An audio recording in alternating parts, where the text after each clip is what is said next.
इस वक्त हमारे साथ हैं जगत गुरु राम भद्राचार्य जी महाराज। सीधे मैं उनकी तरफ चल रहा हूं।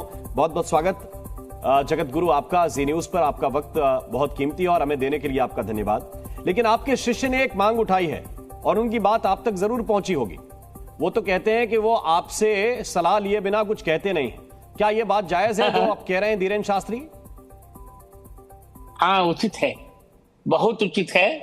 हिंदू राष्ट्र होना ही चाहिए इस देश को। हिंदू राष्ट्र होगा तभी हिंदू अपने स्वाभिमान से जी सकेगा। आप देख रहे हैं बांग्लादेश में क्या अनर्थ हो रहा है। हिंदुओं के घर जलाए जा रहे हैं, मंदिर जलाए जा रहे हैं, हिंदुओं की कन्याओं पर बलात्कार किए जा रहे हैं। तो मैं तो यही कहूंगा कि इस देश को हिंदू राष्ट्र होना चाहिए और सबसे पहले हिंदुओं की रक्षा के लिए भारत सरकार को कठोर कदम उठाना चाहिए। अब तो कठोर से क्या अभिप्राय है महाराज जी आपका? कठोर से आपका क्या अभिप्राय है? कठोर से अभिप्राय यह है कि अभी जो अंतरिम सरकार बनी है उससे कहा जाए और अपने अधिकार का प्रयोग किया जाए।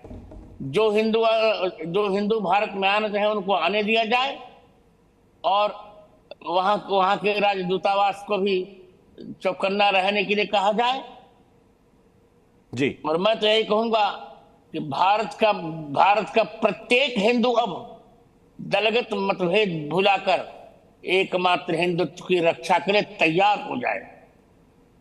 जी, लेकिन क्या आपको लगता है कि मौजूदा व्यवस्था में जो धर्मनिरपेक्ष मॉडल है हमारे देश का, हमारी सरकार का, क्या आपको लगता है कि उसमें हिंदू सम्मान के साथ नहीं जी पा रहा है? नहीं, यहां तो जी पा रहा है पर अन्य देशों में नहीं देखे। एक बात बताऊं जी, अब मैं तो पढ़ा लिखा व्यक्ति हूं। भारतीय संविधान में भी हिंदू राष्ट्र की व्यवस्था अभी तो नहीं है। हिंदू राष्ट्र बनाने में भी बहुत समय लग सकता है। भारतीय संविधान को बदलना पड़ेगा और ऐसा हो नहीं पा रहा है। वो भी ऐसा हो नहीं पा रहा है। इस बार भी चुनाव में हम हिंदुओं का उतना बहुमत नहीं जुटा पाए जितना हमें अपेक्षित था। तो कहना तो सरल होता है पर कार्यान्वयन बहुत कठिन होता है। मैं तो भगवान से प्रार्थना ही करूंगा कि हिंदुओं का ध्रुवीकरण हो और हमको हिंदुओं का प्रचुर जनमत मिले, तब हम भारतीय संविधान में संशोधन करके हिंदू राष्ट्र बना सकेंगे। तो क्या इस बार पूरी प्लानिंग थी, चूंकि आप ये भी कहते हैं कि मोदी जी से आपकी अच्छी मित्रता है, तो क्या इस बार पूरी प्लानिंग थी कि खूब बहुमत मिल जाता तो फिर हिंदू राष्ट्र हो ही जाता भारत? नहीं, प्लानिंग थी। हिंदू राष्ट्र की प्लानिंग तो नहीं थी। फिर क्या था? मैं झूठ नहीं बोलता, पर हाँ हम चाहते थे कि अच्छा हमको बहुमत मिल जाए। वो ऐसा नहीं हो पाया। जी, तो अब क्या मोदी जी के पास आप समझते हैं कि विकल्प नहीं है क्योंकि इस बार कम बहुमत की सरकार है? नहीं, विकल्प बहुत है। देखिए, कम बहुमत की सरकार होने पर भी सारे मंत्रालय मोदी जी के उनकी इच्छा के अनुरूप बने। सब कुछ उनकी इच्छा के अनुरूप हो रहा है। विरोध में कुछ भी नहीं जा रहा। जी, अभी आप तो देखिए, आपने तो स्वयं स्वीकार किया कि ये बहुत कठिन काम है, ये आसानी से होने वाला काम नहीं है। फिर क्यों सरकार को दिक्कत में डालते रहते हैं आपके ये शिष्य? आप लोग कि नहीं हिंदू राष्ट्र कर दीजिए। देखिए, मैं पढ़ा लिखा व्यक्ति हूं जी और भारतीय संविधान पूरा मुझे कंठस्थ है जी। मैं जो कुछ कहूंगा वो परिहासास्पद नहीं होना चाहिए ना। जी, बिल्कुल। जब तक 370 सीटें हमें नहीं मिलेंगी तब तक हम चुनाव में भारतीय संविधान परिवर्तन कैसे कर सकेंगे? जी, केवल कहने से नहीं होगा। तो ये बात तो अपेक्षा धीरेन्द्र जी जैसे लोगों को समझाइए ना आप।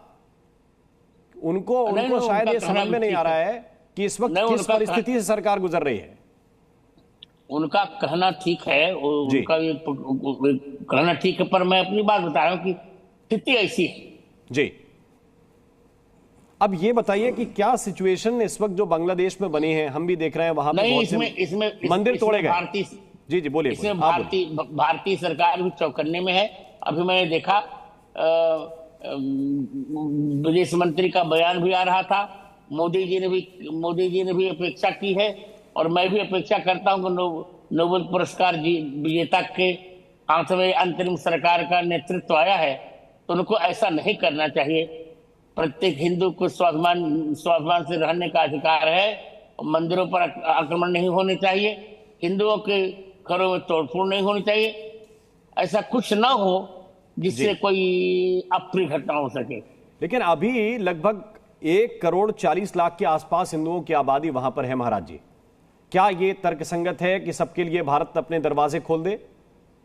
नहीं, संभव नहीं जी।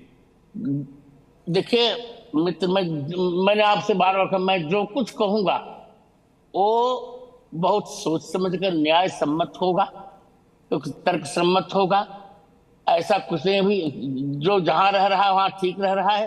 हाँ, अपने अधिकार से रहे जी, उसे कष्ट ना हो। बिल्कुल, ये प्रयास तो सरकार कर सकती है कि वहां संवाद करे, यानी दरवाजे खोलने का विकल्प, सीमा खोलने, बॉर्डर खोलने का विकल्प, ये उचित नहीं है आपके मुताबिक? क्योंकि धीरेन्द्र शास्त्री इसकी डिमांड कर रहे थे, इसलिए मैंने पूछा आपसे। कोई बात नहीं जी। लेकिन इस सिचुएशन में हिंदू धर्मगुरु होने के नाते कैसे इस सिचुएशन से निपटा जाए? इतना कहूंगा कि हिंदुओं के अधिकार का हनन नहीं होना चाहिए जी। संपूर्ण विश्व में जहां जहां भी हिंदू है वहां उसे उसके अधिकार का प्रयोग करने देना चाहिए जी। उसको स्वाभिमान से जीने का अवसर देना चाहिए। ये प्रत्येक राष्ट्र का कर्तव्य होना चाहिए। जैसे हम भारत में प्रत्येक धर्म के लोगों को प्रेम से रखते हैं, सबके प्रति हमारी सहानुभूति होती है, सबके स्वाभिमान की रक्षा का हमारा दायित्व होता है, उसी प्रकार और सबको भी करना चाहिए। ठीक है, तो इस संदर्भ में प्रधानमंत्री जी से संवाद करेंगे आप? अंतिम प्रश्न आपसे। हाँ, मैं करूंगा संवाद। मैंने परसों धीरेन्द्र शास्त्री से पहले मैंने वीडियो डाल दिया था। जी जी, ठीक है, बहुत बहुत धन्यवाद, बहुत बहुत शुक्रिया आदरणीय रामभद्राचार्य जी महाराज, हमारे लिए समय आपने जी न्यूज के लिए निकाला, आपका बहुत बहुत शुक्रिया। जी न्यूज।